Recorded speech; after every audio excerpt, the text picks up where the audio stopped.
Salut à tous, je suis extrêmement ravi de vous retrouver pour cette toute nouvelle vidéo du Salon des Grimoires. Comme je vous l'annonçais dans la vidéo précédente, aujourd'hui je vais vous parler d'un roman de Mario Reding.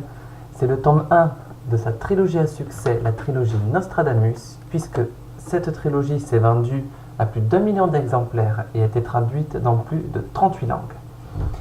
Les prophéties perdues sont donc le tome 1 de cette trilogie, mais avant de passer au roman, laissez-moi vous faire une courte biographie de l'auteur. Mario Reding est né en 1953 et est de nationalité britannique. Il a passé le plus tiers de son enfance à voyager, puisque celui-ci vivra entre l'Angleterre, le sud de la France et l'Allemagne.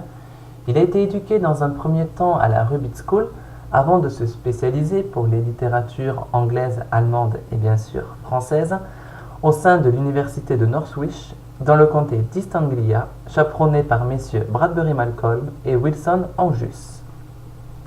Durant sa jeunesse, que l'on peut qualifier de vagabonde, il a vendu des livres plutôt rares, s'est adonné à l'enseignement de l'équitation, et c'est cet événement qui l'ont naturellement conduit à pouvoir gérer une écurie de plus de 70 chevaux de polo, qui est également une de ses passions. Mario Reding est l'auteur de 6 romans. The Music Maker est le premier roman qui a fait parler de lui. C'est une histoire d'amour se déroulant en Cornouailles et en France durant les événements de mai 68. Mais ce sont ses nombreuses années de recherche et sa curiosité insatiable autour du grand Nostradamus qui l'ont finalement récompensé, puisqu'en 2013, il publie donc sa trilogie, la trilogie Nostradamus, composé des prophéties perdues en tome 1, de l'hérésie Maya en tome 2, et le troisième Antéchrist vient clôturer cette saga. En 2015, il revient sur le devant de la scène avec une série de livres sur un thème assujetti à controverse, les Templiers, puisque paraît la prophétie des Templiers, et en 2016 est sorti récemment le manuscrit du Temple. Comme je vous l'ai dit, sa curiosité et ses années de recherche ont payé. Mario Reding a pu, entre 2007 et 2009, publier pas moins de 8 ouvrages sur le célèbre mage et ses fameuses prophéties. Pendant 4 ans, il fut également président et coordinateur de l'organisme Fonthill Writing Award, qui décerne des prix littéraires pour les jeunes enfants. Il est également membre de la Mensa, une société pour les personnes à fort QI. Et pour en terminer avec sa biographie, Mario Reding a été élu en 2015 dans le top 100 des maîtres spirituels vivants par le magazine Watkins Body Spirit.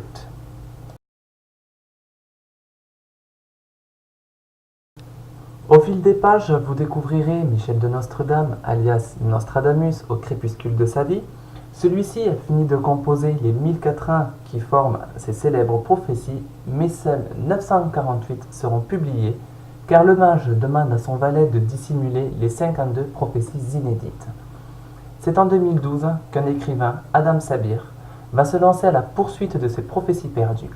Mais vous l'aurez compris, une société secrète ne l'entend pas ainsi, et le Corpus Maleficus lance à la poursuite de notre héros, Monsieur Accorbale, qui va mettre en point d'honneur à rafler ces 52 prophéties aux yeux de notre héros. Quels événements annoncent-elles ? Pourquoi leur auteur décide-t-il de les cacher aux yeux du monde? Et qu'en est-il de l'étrange testament du mage?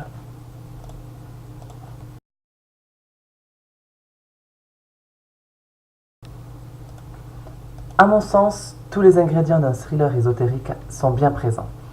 Il y a bien un événement lointain entouré de mystères et de secrets, un héros qui se retrouve malgré lui plongé dans une intrigue qui va le dépasser, une société secrète qui a le même but que le héros et qui ne reculera devant rien pour arriver au terme de leur mission. Et Mario Reding apporte une subtilité qui va pimenter l'action, puisque celui-ci rajoute une enquête policière qui va être bien sûr un élément perturbateur tant pour le héros que pour ses ennemis.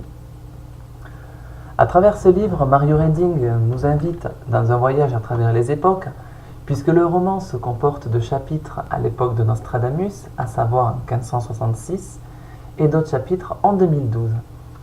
Ceci peut être perturbant au début, mais cela nous permet de mieux situer le contexte et également de mieux comprendre les pensées du mage. Et de découvrir des cadres spatio-temporels ainsi apporte un style assez plaisant et assez chevaleresque. Le deuxième point qui m'a beaucoup plu dans ce roman est le fond historique que celui-ci va nous véhiculer. C'est vrai que Nostradamus est un homme qui fascine encore de nos jours et dont le secret n'est pas totalement dévoilé. Rappelez-vous notamment la prophétie de Nostradamus disant également la fin du monde.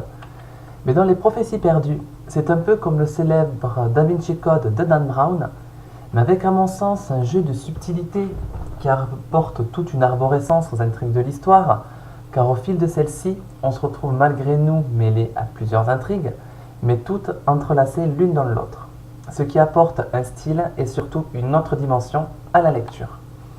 Ce n'est pas une vulgaire course-poursuite avec un gentil et un méchant qui vont d'un point A à un point B et qui vont vivre de multiples péripéties, ou bien souvent au milieu du roman on en connaît la finalité, mais dans ce roman c'est tout un fondu d'action et de rebondissement de par l'histoire en elle-même, mais également grâce à la panoplie des personnages que l'on découvre au fil des chapitres.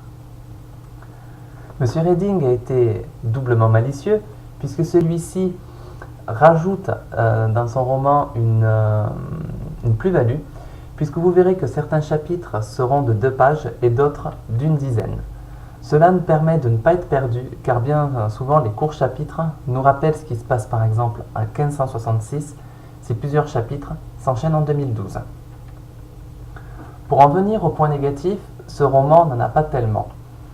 Hormis peut-être les descriptions qui peuvent heurter un public jeune, en effet, le roman étant plutôt facile à lire, il est abordable par un grand nombre de lecteurs, et ces descriptions très explicites peuvent heurter la sensibilité de certains.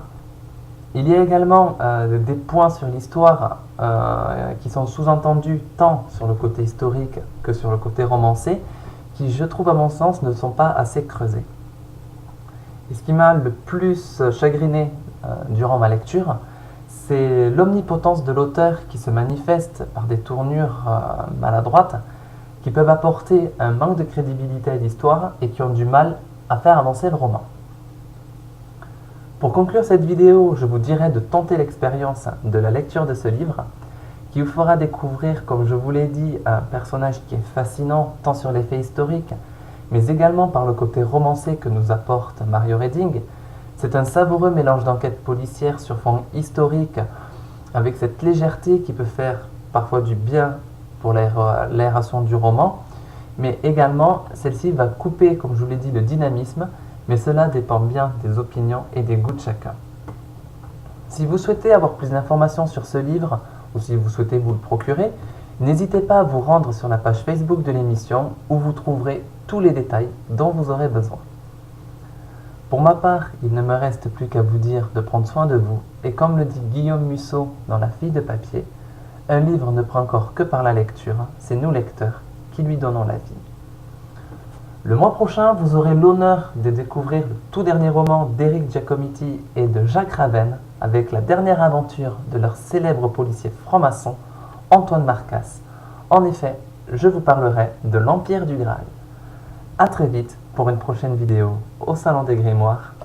À bientôt!